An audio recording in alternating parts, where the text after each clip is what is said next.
नमस्कार साथियों, फिर से स्वागत है आपके अपने YouTube चैनल पर जिसका नाम है dignity commerce and competition classes में। तो आज के वीडियो में हम बात करेंगे UP TET exam 2026 math classes में, जिसमें पिछले वीडियो में बताया गया था अनुपात समानुपात के चैप्टर के बारे में, जिसमें हमने परिचय के बारे में देखा, अनुपात के प्रकारों और उनके समानुपात के प्रकारों के बारे में। उसके बाद उनसे संबंधित प्रश्नों को सॉल्व किया। फिर उसके बाद मैंने देखा कि आज जो हमें पिछला वीडियो था वो था कि अनुपात से संबंधित कुछ प्रश्न कैसे आते हैं, इन्हीं से हमने प्रश्न देखा था। तो अब हम बात करेंगे अनुपात और समानुपात में जो क्वेश्चंस बनते हैं, जिसे आप लोग के यूपी टेट एग्जाम में जो प्रश्न आते हैं उसमें हम बात करेंगे अनुपाती विभाजन पर आधारित प्रश्नों के बारे में। ये जो नाम आप लोग देख रहे हैं अनुपाती विभाजन पर आधारित प्रश्नों के बारे में, ये जो आपका जो प्रश्न था, ये जो टॉपिक है, इस टॉपिक में ये सारे पैसे संबंधित किससे होगा? धन, रुपए और पैसे संबंधित जो टॉपिक बनता है आपके UP TET exam primary level पे। यहाँ की अगर आप जूनियर लेवल की बात करेंगे तो अनुपाती विभाजन पर आधारित प्रश्न होंगे, जिसमें अनुपात को विभाजित किया जाएगा, यानी कि 500 रुपये होंगे, 3 लोग में विभाजित करेंगे तो क्या कंडीशन बनेगी, इन सभी के बारे में हम आज की वीडियो में देखेंगे। बात करते हैं, जो भी कुछ बताया जाएगा क्वेश्चंस के आधार पर सारे कॉन्सेप्ट क्लियर कराए जाएंगे। क्वेश्चन में लिखूंगा नहीं, स्क्रीन पर आप देखिएगा नीचे, तो आपके नीचे स्क्रीन पे क्वेश्चंस दिख जाएंगे, उसी क्वेश्चनों को मैं यहाँ पे सॉल्व कराऊंगा डायरेक्ट। तो बात करते हैं क्वेश्चंस पे। देखिएगा, क्वेश्चन की बात करें तो मैं क्वेश्चन पढ़ भी रहा हूँ। क्वेश्चन देखिएगा, लिखा है कि 490 रुपये ABC में इस प्रकार विभाजित किया गया कि A का शेयर B के शेयर से आधा है। क्वेश्चन देखिए, मैं पढ़ रहा हूँ, मैं बोल भी रहा हूँ, क्वेश्चन आपको स्क्रीन पे दिख भी जाएगा। लिखा है क्वेश्चन में, टॉपिक होगी, जैसे ज़्यादा लंबी वीडियो में नहीं बनाऊंगा, बहुत ज़्यादा लंबा नहीं बनाना है, क्योंकि टॉपिक के हिसाब से चला जाए तो मैं मैक्सिमम 15 मिनट या फिर 20 मिनट मैक्सिमम बता रहा हूँ। मैं मैक्सिमम टॉपिक क्लियर कर रहा हूँ मैं, बस केवल वीडियो बहुत ज़्यादा बनेगी और टॉपिक क्लियर होती रहेगी, लंबी नहीं बनानी है। चलिए, तो मैं क्वेश्चन मैक्सिमम 5 सॉल्व करूंगा, पांचों क्वेश्चन को मैं स्क्रीन पे दिखेगा आपको। और मैं पहला क्वेश्चन पढ़ रहा हूँ, अभी मैं जो पढ़ा था वो पहला ही क्वेश्चन था। लिखा है कि 490 रुपये को ABC में इस प्रकार विभाजित किया जाता है कि A का शेयर B के शेयर से आधा है, यानी कि A का शेयर, देखिए क्वेश्चन नंबर 1 के बारे में कि A का शेयर B के शेयर के क्या है? आधा है, यानी A बराबर B बटा 2 होगा, यानी कि A का शेयर B के शेयर से आधा है और C के शेयर से 3 गुना है। अब यहाँ पर इस तरह समझ लीजिए कि A संबंधे B संबंधे C, कुछ इस प्रकार सॉल्व कर लेंगे। A का शेयर B के शेयर से आधा है, अगर हम B का 2 मानेंगे, A का 1 मानेंगे, क्योंकि क्वेश्चन में लिखा है कि A का शेयर B से आधा है। B से आधा होने का मतलब क्या? B को 2 मान लिए तो A का 1 हो जाएगा। अगर उल्टा आप मतलब सोचेंगे सर जी B को 1 मान लीजिए, अगर हम B को 1 मान लेते तो ये 0.5 हो जाता, आधा होता ना, तो इसलिए हमने सीधे सीधे B को कितना मान लिया? 2 मान लिया, जिससे हमको आसानी हो गई आधा करने में। क्लियर? अब आगे पूछा है क्वेश्चन में, और C के शेयर से 3 गुना है B का। अब यहाँ पे और B के संबंध में है कि A के संबंधी क्लियर कर लीजिएगा कि A का शेयर B के शेयर से आधा है और C के शेयर से 3 गुना है, यानी कि C के शेयर से 3 गुना है। तो आप ये बताइए कि ये तो 1/3 हो जाएगा, तो होगा कि नहीं? क्योंकि तब ये 3 गुना होगा ना। तो आप क्वेश्चन को थोड़ा सा रिवाइज कर लीजिए। आप कर लीजिए कि इसको हम मान लेते हैं, देखिए अब क्वेश्चन थोड़ा सा फिर से एक बार पढ़ लीजिए। हम मान लेते हैं कि C का 1 होगा, A का कितना होगा?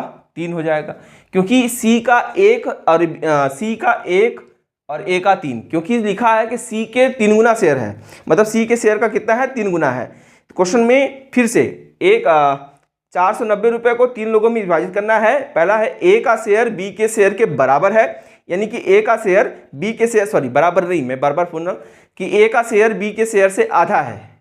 A का शेयर B के, यानी कि A का भाग B के भाग से आधा है और C के भाग से 3 गुना है। C के भाग से कितना है? 3 गुना, यानी कि A C से 3 गुना ज़्यादा है, यानी C का अगर 1 मानेंगे तो A कितना होगा? कितना हो जाएगा भाई? फिर से देख लीजिएगा, A कितना हो जाएगा? 3, और B कितना हो जाएगा? अब B की बात करें तो B जो है A B का आधा है, यानी B का आधा मतलब यहाँ 2 गुना करना होगा, 6 हो जाएगा। अब फिर से समझ लीजिए, क्या ये अनुपात सही सेट हो रहा है? फिर से देख लीजिएगा, क्या अनुपात ये सही है? फिर से पढ़ लीजिएगा, A का शेयर B के शेयर से आधा है। क्या B के शेयर से आधा A है? आगे क्या और सी के शेयर से 3 गुना, और का संबंध ए के लिए, क्या ए का संबंध 3 गुना है, 3 गुना है। क्वेश्चन सेट हो गया, अनुपात भी क्लियर हो गया। कितने रुपए को बांटना है, निकालना है सी का शेयर कितना होगा, लिखा है कि कितने रुपए, 490 रुपए। तो आप बताइए कि अनुपात के आधार पर 6 3 9 1 10 होगा और क्वेश्चन के आधार पर चलेंगे तो 490 रुपए होंगे। तो बताइए कि 1 रुपए बराबर यानी कितने हो जाएंगे, 49। अब अगर हम सी का निकालेंगे तो डायरेक्ट जवाब कितना होगा, 49 होगा। क्लियर, अगर सी का निकालेंगे तो डायरेक्ट जवाब कितना होगा, 49 होगा। यहाँ क्लियर हो गया, क्वेश्चन आप लोग को समझ में आया होगा। देख लीजिएगा क्वेश्चन को फिर से एक बार, क्वेश्चन को बहुत आसानी से समझ लीजिएगा। क्वेश्चन में कोई तकलीफें नहीं होंगी आपको, कोई क्वेश्चन करने में भी दिक्कत नहीं होगी। चलिए क्वेश्चन क्लियर, क्वेश्चन समझ में आया, फिर से पढ़ लूँ एक बार। चलिए लिखा क्या है कि 490 रुपये को 490 रुपये को ए बी और सी में इस प्रकार विभाजित किया जाता है कि ए का शेयर बी के शेयर का आधा है और सी के शेयर का 3 गुना है। तो ए का 3 गुना सी का 3 गुना ए है और ए बी का आधा है, यही मतलब हुआ। जवाब कुछ इस प्रकार से हो गई, आपका क्वेश्चन सॉल्व भी हो गया, क्लियर भी हो गई। जिसका पूछा जाए, एक चीज और थोड़ा जान लीजिएगा, क्वेश्चन में जिसका पूछा जाए जवाब उसी का आना चाहिए। आप सोचिए कि सर ए का निकाल लें, निकाल लीजिए, निकाल तो लेंगे लेकिन उसका मतलब नहीं निकलेगा, क्योंकि जानते रहिए कि क्या होगा, क्योंकि एक का मान अगर हम 10 में कितने का गुणा किए, 49 का, या फिर यूनिटरी मेथड से यानी एक एक नियम से निकालेंगे। 10 बराबर 490, 1 बराबर 490 बटा 10 बराबर कितना, 49। तो 1 का मान 49, 3 का मान कितना होगा, तो यहाँ 49 से गुणा कर लीजिए, 3 9 27, 3 चौके 12, 2 14, यहाँ 6 से गुणा कर लीजिए, 9 6 54 के 4 हाथ में आया, 5 9 6 चौके 24 5 29, ये 1 का गुणा 49 में करेंगे तो 49 ही आएगा जवाब। लेकिन बात ये है कि हमको तीनों निकालने की क्या जरूरत, हमको जरूरत बस उससे है कि जिससे पूछा जाए। जरूरत किससे थी, पूछा था सी का शेयर कितना होगा, बस मतलब उसी से है। सी का शेयर निकाल लिए, जवाब आ गया, क्लियर हो गया। तो हमको इन दोनों से कोई लेना देना नहीं था, हमको लेना देना केवल सी से था। तो हम ए और बी को नहीं सॉल्व करेंगे, हम सी को सॉल्व करेंगे, जवाब आ जाएगा। क्लियर, चलिए अब बात करते हैं क्वेश्चन नंबर दूसरे की। ये सारे क्वेश्चन से जो अनुपाती विभाजन संबंधित होंगे ये आपको क्वेश्चन दिखेंगे, क्वेश्चन आपके स्क्रीन पे दिख जाएगा। क्लियर, चलिए बात करते हैं क्वेश्चन नंबर दूसरे की। तो क्वेश्चन नंबर दूसरा है जिसमें क्वेश्चन में आपको स्क्रीन पे नीचे दिखेगा कि 960 रुपए के लाभ को ए और बी में 1/3 और 1/5 के अनुपात में बांटना है, तो लाभों का अंतर क्या होगा। तो कितने रुपए है आपके, 960 रुपए का लाभ है, तो 960 रुपए के लाभ को ए और बी में, तो ए संबंधे बी में बांटना है, जिसमें 1/3 संबंधे 1/5 है। देखिए क्वेश्चन में 1/3 और 1/5 नहीं दिया है, क्वेश्चन में दिया है 13 संबंधे 1/5, तो 13 नहीं है, वो 1/3 संबंधे 1/5 है। अगर ऐसी कंडीशन आपको बने तो आप जान लीजिएगा, तो यहाँ पे देखिए सारा अनुपात की कंडीशन डिपेंड करता है, निर्भर करता है अनुपात के हर पर। हर दोनों के क्या हैं, अलग अलग। अगर दोनों के हर अलग अलग हैं तो उनको हम बराबर कर लें। बराबर करने के लिए क्या होगा, एलसीएम लेना पड़ेगा, या फिर एलसीएम ले लेंगे तो कितना होगा, 15। 5 और 3 का एलसीएम कितना, 15। तो 3 से 15 तक पहुंचने के लिए 5 का गुणा 3 में क्यों होंगे, तो 5 का हर में हुआ होता है, 5 का अंश में भी होगा, यानी 5 1 कम 5 संबंधी। यहाँ पर जो हर आएगा वो आएगा 15। तो 5 में कितने का गुणा किए कि 15 तक पहुंचे होंगे, तो 5 में किए हैं 3 का गुणा, यहाँ पर भी किए थे 5 का गुणा, तो 5 से 15, तो 3 का किए हैं तो 3 का ऊपर भी हो जाएगा। ठीक, तो कितना हो जाएगा, 3 1 कम 3। अगर अनुपात निकाल के देखा जाए तो अनुपात कितना आया, 5 संबंधे 3। क्लियर, अब यहाँ बात यह है कि 5 संबंधे 3 तो आ गया, तो अब ये लाभ अनुपात निकालना है, अंतर निकालना है लाभों का, किनके किनके बीच, ए और बी। एक चीज और जान लीजिए, टोटल कितना है अनुपातों का योग, 8 आ गया, यानी कि 8 बराबर 960, तो 1 बराबर 120। हमको निकालना है अंतर, आगे हमको जाना नहीं है, ना तो ए का निकालना ना तो बी का निकाला। अनुपात में अंतर कितना है दोनों के, 2 का, तो सीधे सीधे जब 1 का मान 120 होगा तो 120 गुणे 2 बराबर कितना हो जाएगा, 240। क्लियर, यहाँ पर ये नहीं देखना है हमको कि ए का निकाल लें फिर बी का निकाल लें फिर दोनों का घटाएं, वो जरूरत ही नहीं है। हमको जरूरत बस इसकी है कि दोनों के अनुपात के अंतर को डायरेक्ट हम एक की वैल्यू से गुणा कर देंगे। एक मतलब एक नियम से संबंधित है कि 1 बराबर 120 है तो 2 बराबर कितना होगा 240। क्लियर, ये तो था दूसरा क्वेश्चन। अब हम बात करेंगे तीसरे क्वेश्चन में।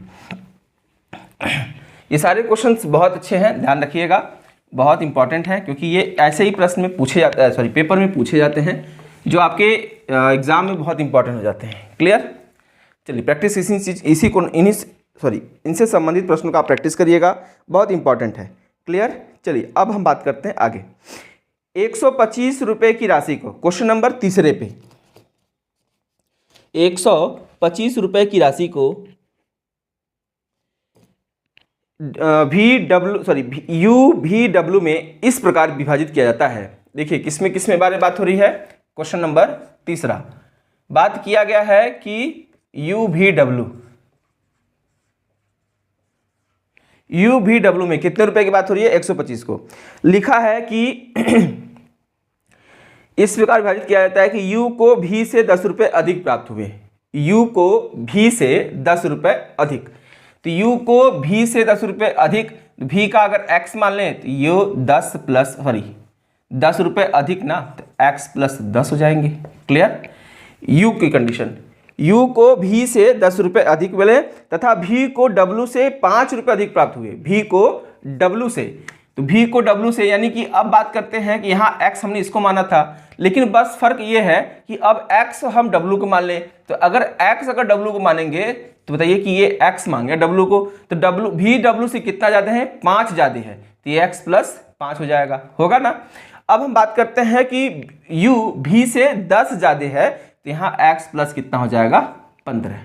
अब बराबर फिर से एक बार क्वेश्चन को पढ़ लीजिए। क्वेश्चन में लिखा है कि 125 रुपये को 125 रुपये की राशि को U V तथा W में इस प्रकार विभाजित किया जाता गया कि U को V से 10 रुपये अधिक प्राप्त होते हैं तथा V को W से 5 रुपये अधिक प्राप्त होते हैं। क्लियर, तो तीनों का कंडीशन ये बन रही कि क्वेश्चन पूछा है उनके हिस्से का अनुपात कितना होगा, तो आप निकाल लीजिए कितने हुए भाई, 1 2 3, यानी कि 3x बराबर कितने रुपए की बात थी, 125 रुपये में, सॉरी 125 जो तीनों में डिवाइड करनी थी। क्लियर, 125 रुपये की बात थी। तो अब देखिए कि कितने हो गए, 3x 15 5 20 और सॉरी प्लस बराबर 125। क्लियर ना, यानी कि 3x बराबर 125, सॉरी देख लीजिएगा 1 2 3 तीनों को जोड़ दीजिए, तीनों का योग निकाल लीजिए, क्योंकि लिखा है 125 रुपये, यानी तीनों का योग ही कंडीशन बन रही है। तीनों को जोड़ देंगे, 3x प्लस 20 बराबर 125, यानी 3x बराबर 125 माइनस 20, यानी 3x बराबर 105, तो x बराबर 35। क्लियर, x का मान कितना आ गया, 35 आ गया। x का मान किसको माने थे, W को, W का मान कितना 35, V का मान कितना 40 और U का मान कितना 50। सही है सबका। अब बात करते हैं 5 10 50, 5 2 40, 5 7 35, ये आपका हो गया उनके हिस्से का अनुपात। कैसे निकालें, ऐसी कोई भी इन पांचों का, मतलब आप सोचिए कि ये तीनों U V W के जो मान है उनका न्यूनतम अनुपात में मान कितना होगा, यानी कि ऐसी कौन सी संख्या है जो 50 40 और 35 को डिवाइड कर दे। 5 है, 5 से 50 भी कटेगा, 5 से 40 भी कटेगा, 5 से 7 भी 35 भी कट जाएगा। क्लियर है, तो इसलिए जो अनुपात, जो भी भागफल के रूप में यहाँ पे संख्या आएगी, इनको अनुपात को डिवाइड करने पर भागफल के रूप में, देखिए 10 आया, 8 आया, 7 आया, तो यही आपका क्या होगा, अनुपात 10 8 और 7। क्लियर है, चलिए यहाँ तक क्लियर। क्वेश्चन नंबर 3 के क्लियर में कोई दिक्कत नहीं, कोई परेशानी नहीं, आपको होगी भी नहीं। अब हम बात करते हैं क्वेश्चन नंबर 4, मिटा दें इसको।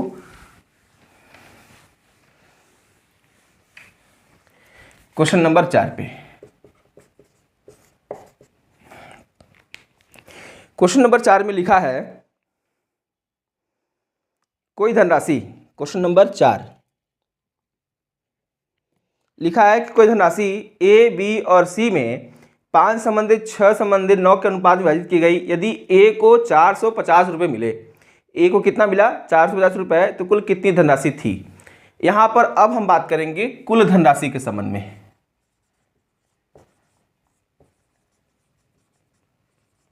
यानी कि कुल धनराशि आपको निकालनी है, क्वेश्चन मार्क है। डिवाइड किस में है? ए संबंध है, बी संबंध है, सी। अनुपात क्या है? अनुपात है आपका 5, 6 और 9, यानी कि 5 संबंध है, 6 संबंध है, 9, यानी कि कुल बात कितनी आ जाएगी अनुपात के हिसाब से? 9, 6, 15, 5, 20, सॉरी 20 आएगा। क्लियर? जिसमें से ए का हिस्सा दिया हुआ है। ए का हिस्सा कितना दिया है? ए को 450 रुपये मिले, तो ए को 450 रुपये मिले, तो ए का कितना है? 450। आप ये बताइए कि ए को अगर 450 रुपये मिले तो कितने का गुणा करें 5 में कि वो 450 तक पहुंच जाए? कितने का गुणा किए होंगे? 90 का। 90 का अगर 5 में मल्टीप्लाई करेंगे तो सीधे सीधे जवाब कितना आएगा? 450 का। एक क्वेश्चन करने के तरीके ये है, आप इसमें भी 90 का गुणा करिए, 9, 6, 54 होगा। अब इसमें भी 90 का गुणा करिए, सॉरी 90, अगर 90 गुणा करेंगे तो 9, 9, 81 हो जाएगा। पूछा है कि तीनों का हिस्सा कितना होगा, जोड़ने पे आपका जवाब आएगा 5, 9, 9, 8, 17, 17, 1, 18, जवाब आपका कितना आया? 1800। ये नहीं करना है, ये नहीं करने का मतलब इस तरीके से नहीं करना है। आपका बस कितना है? ए का मान आ गया, ए का मान आया कितना? 5, सॉरी 5 की वैल्यू किसके बराबर है?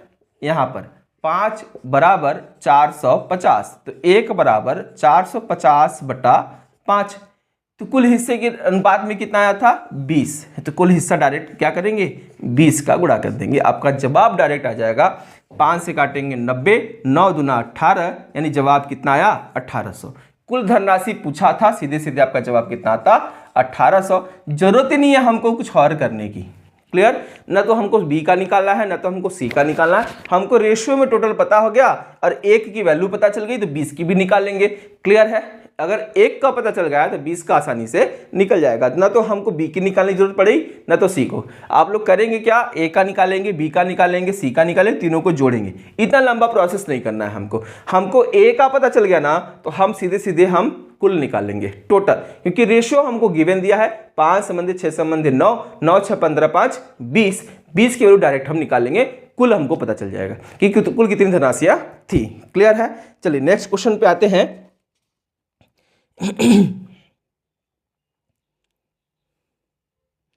चलिए नेक्स्ट क्वेश्चन है आपका